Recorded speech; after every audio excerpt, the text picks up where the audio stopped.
धन्यवाद अध्यक्ष महोदय जी।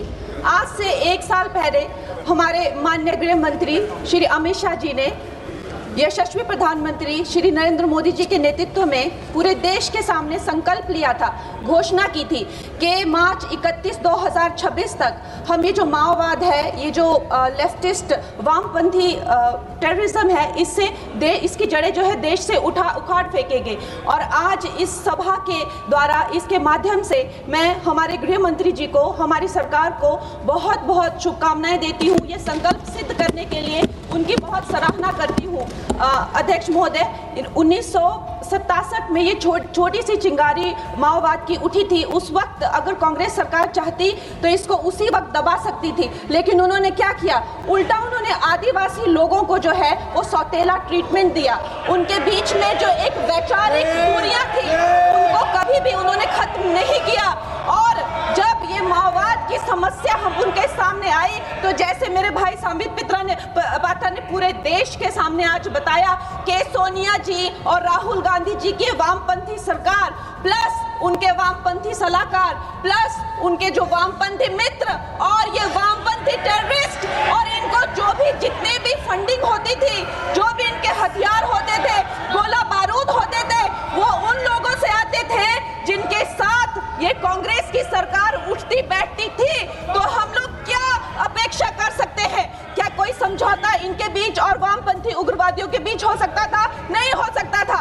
और उसका क्या परिणाम हुआ कि ये जो वामपंथी उग्रवादी हैं ये बिल्कुल आउट ऑफ कंट्रोल हो गए। इन्होंने खून की नदियां बहा दी, इन्होंने 16,000 से ज्यादा अटैक किए, इन्होंने 2,000 से ज्यादा सुरक्षा कर्मियों को मार डाला, इन्होंने छोटे छोटे बच्चों की जो है वो जिंदगियां ले ली, वहां पे नरक बना दिया। इन्होंने तीन पीढ़ियां ये जो है नक्सलवाद की जो आग में है, जो इन्होंने झोंक दी। और जब इसके अंधेरे में पूरी तरह से जो ये क्षेत्र है जो डूब गए, जिन छोटे छोटे बच्चों के हाथ में लैपटॉप और कलम होनी चाहिए थी, उनके हाथों में इन्होंने बंदूकें दे दी। अध्यक्ष महोदय, इन्होंने जब पूरी तरह से उनका भविष्य खत्म कर दिया तो पूरी तरह से अंधकार में तो अपना हाथ झटक लिया। इनको रेड कॉरिडोर बोल के, नो गो जोन बोलकर जो है पूरे देश में बदनाम कर दिया। हम भी फिल्म इंडस्ट्री में हम सोचते थे कि इतने अच्छे जंगल हैं, वहां जाके कोई गांव की शूटिंग करते हैं, अच्छा कोई गाना बनाते हैं, लेकिन उस टाइम की जो व्यवस्था है वो क्या कहती थी, अरे ये जो आदिवासी लोग हैं ये बड़े ही उग्र होते हैं, ये देश के साथ नहीं रहना चाहते, वहां शूटिंग मत करिए। खुद की असफलता छुपाने के लिए इन्होंने पूरे देश से जो है आदिवासी समाज को इन्होंने आइसोलेट कर दिया। लेकिन हमारे प्रधानमंत्री श्री नरेंद्र मोदी जी कहते हैं कि रात चाहे कितनी भी लंबी हो वो रात ही है, सवेरा होना निश्चित है।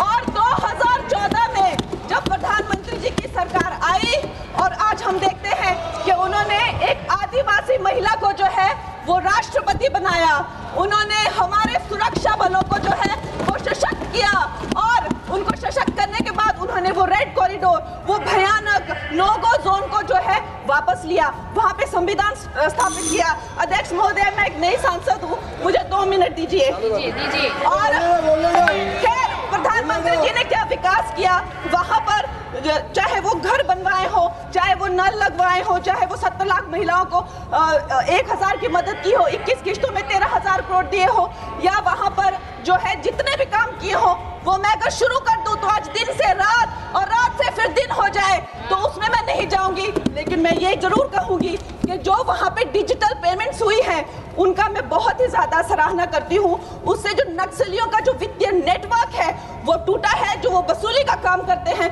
वो टूटा है, जिससे वो खोखले हुए हैं। उसके साथ में सबसे सराहनीय काम जो किया है वो मैं कहूंगी विकास और विश्वास के साथ जो हमारी सरकार ने इसको जोड़ा है।